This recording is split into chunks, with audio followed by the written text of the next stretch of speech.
Հունվարի 25-ին Մոսկվայի եկեղեցական համալիրում հյուրընկալվեց պաշտոնական այցով Մոսկվայում գտնվող Հայաստանի Հանրապետության վարչապետ Կարեն Կարապետյանը պատվիրակության անդամների հետ։ Համալիրի մուտքի մոտ դիմավորելով հյուրերին, Տեր-Եզրաս arczepiskopos Ներսիսյանը նրանց ուղեկցեց Սուրբ Պայծառակերպություն մայր տաճար։ Մոմավառությունից հետո հյուրերը հոգևոր դասի հետ մասնակցեցին գոհաբանական աղոթքին, որից հետո Սրբազան հայրը ողջույնի եւ օրհնության խոսք ասաց։ Մեզ համար առանձնակի նշանակություն ու կարևորություն է ստանում ձեր այցը Մոսկվայի առաջնորդարան, որով ընդգծվում է եկեղեցի պետություն անկախտելի միասնությունը, իր խոսքում ասաց Եզրաս Սրբազանը։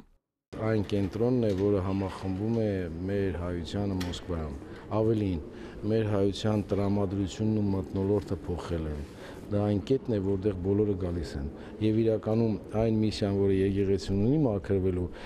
հայկական համայնքի վրա, դա ռեգուլյար զգացվում է։ Առաջնորդարանում մասնավոր զրույցի ժամանակ կատարվեց նվերների փոխանակում։ Վարչապետ Կարեն Կարապետյանը թեմակալ առաջնորդին նվիրեց Մարիամ Աստվածածնի սրբապատկերը,